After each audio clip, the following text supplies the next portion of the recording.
KG 25 কেজিলৈকে মাছ আহে ন তাতে মাছটা দেখিছোঁ ডাঙৰ মাছ 23 কেজি ওজনৰ ডাঙৰটো এতিয়াও বান্ধি থাকে আপাৰ আছামত চিতলটো বেছি ওলায় গম পোৱা নাই চিতল মাছ এইটো ফিছৰ কেজি কেইটকা এনেই কৈ দিব নেকি কি ফিছৰ কি কিমান Barua and sons wine shop মই খুলিব লাগিব পিছত চম্বু হোটেল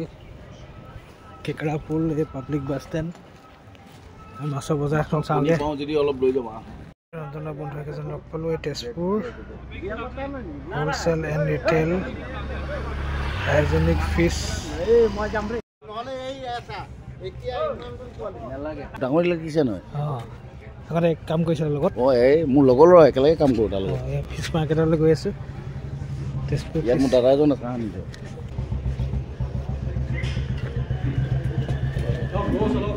ফিছ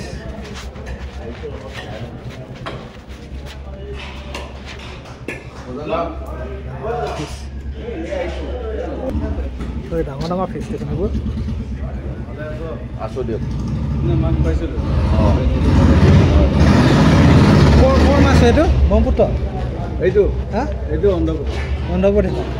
এইবিলাক আমাৰ ইয়াৰে আছে লোকেল ফিচাৰী নে নদী এইটো একদম নিজৰ দাদা নমস্কাৰ এইকেইটা এইবিলাক লোকেলে আছে কণী এতিয়া নাপাওঁ মাছ আছে ইয়াতে আজি আমি শিলডুবিত গৈছিলোঁ হ'লচেল বুলি কৈছে যে হ'লচেল মাৰ্কেট হয় এখন মানে কম দামত পোৱা যায় নেকি মানে একেলগতে মানে বেছিকৈ দিয়ে বেছিকৈ ল'লে কমত দিয়ে মানে এইবোৰ ইয়াৰ পৰা লৈ গৈ বেলেগত বিকেগৈ মানে ৰিটেইলাৰবোৰে হয় নাই আমি ৰিটেইলাৰ হ'লচেল ৰাতিপুৱা হ'বনে এতিয়া ৰিটেইলত বিকি আছে আমি তেওঁলোকৰ পৰা লৈ আমি এনেই ফিছৰ কেজি কেইটকা এনেই কৈ দিব নেকি মাছ লৈ মানে দাম বেলেগ বেলেগ আছে সেইবিলাক আমি 260 240 কেতিয়াবা 200 টকাও বেছি এনেকুৱা বাহুটো মিনিমাম 300 280 এনেকুৱা আৰু সেইটো মাছটো সেইটো চালানী 180 200 টকা এই দাদাৰ পৰা জানিলোঁ অলপমান মাছৰ বিষয়ে আৰু গোটেই মাৰ্কেটখনৰ দৃশ্যবোৰ এনেকুৱাই এইফালে ডাঙৰ মাছ আছে কিছুমান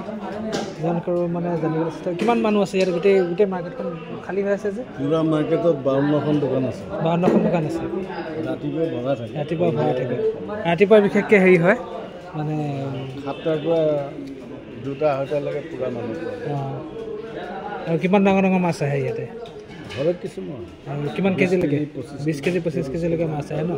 তাতে মাছটা দেখিছোঁ ডাঙৰ মাছ 23 কেজি ওজনৰ ডাঙৰটো এতিয়াও বান্ধি থাকে 22 কেজিমান ওজনৰ বান্ধিছে মানে মই আইডিয়া কৈছোঁ হয়তো বেছি হ'ব পাৰে ভিতৰত ভৰাই থৈছে অহাকালি বেচিব নহ'লে পৰহি বেচিব তো মাছৰ বিষয়ে জানিলোঁ অলপমান তেজপুৰ হ'লচেল মাৰ্কেটত সোমাইছিলোঁ ধন্যবাদ কোনটো সেইটো বগাটো তোমালোকৰ এইফালে বেছি আপাৰ আছামত চিতলটো বেছি ওলায় গম পোৱা নাই চিতল মাছ এইটো বহুত বিভিন্ন ধৰণৰ মাছ আছে ইয়াত মাৰ্কেটৰ পৰা ওলাই আহিছোঁ হ'লচেল মাৰ্কেট ভাল লাগিলে অলপমান সময়ৰ কাৰণে আহিছিলোঁ কাৰণে অকণমান সুধিবলৈ চেষ্টা কৰিলোঁ আৰু অকণমান দেখুৱালোঁ বিশদভাৱে প্লেনিঙত আহিম এতিয়া ৰেকি কৰাৰ নিচিনা হৈছে আৰু জানিবৰ কাৰণে বা দেখিবৰ কাৰণে কেনেকৈ ভিডিঅ' কৰিলে ভাল হ'ব